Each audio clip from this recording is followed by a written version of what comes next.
রাজবাড়ীর বালিয়াকান্দি উপজেলার জঙ্গল ইউনিয়নের পুশ আমলা গ্রামের বাসিন্দা সুখদেব মণ্ডল। গড়াই নদীর ভাঙনে 3 বার বিলীন হয়েছে তার বসত ভিটা। পরিবার পরিজন নিয়ে বসবাসরত শেষ ভিটে মাটিও এবারের ভাঙনে বিলীনের পথে। আমরা 3 বার ভাঙার খবরে পড়ে এই জায়গায় 3 বারের বাড়ি এখানে আসি, তাও এখন ভেঙে যাচ্ছে আর কি, এটাও থাকতেছে না।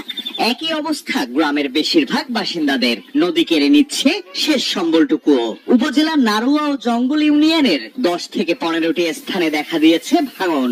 স্থানীয়রা বলছেন ভাঙন রোধে বারবার আকুতি জানালেও সুরাহা হয়নি কোনো।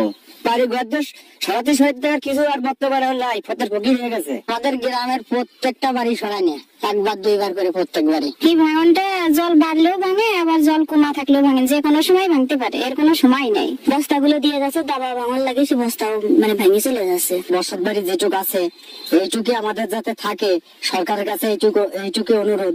প্রতি বছর বর্ষা মৌসুমে জিও ব্যাগ ফেলে ভাঙন ঠেকানোর চেষ্টা করা হলেও তা কাজে আসছে না। তাই স্থায়ী সমাধানের দাবি এই জনপ্রতিনিধির। প্রতি বছরই যখন পানি বৃদ্ধি পায় তখনও ভাঙে, আবার যখন পানি নিচের দিকে নামে তখনও ভাঙে। আমরা চাই একটা স্থায়ী সমাধান। দ্রুত পানি উন্নয়ন বোর্ডের সাথে সমন্বয় করে ভাঙন রোধে ব্যবস্থা নেয়ার আশ্বাস উপজেলা প্রশাসনের। আমরা পানি উন্নয়ন বোর্ডের সাথে সমন্বয় করে অতি দ্রুত যেভাবে ভাঙন রোধ করার জন্য যে সকল কার্যকরী ব্যবস্থা নেওয়া দরকার সেগুলো গ্রহণ করব।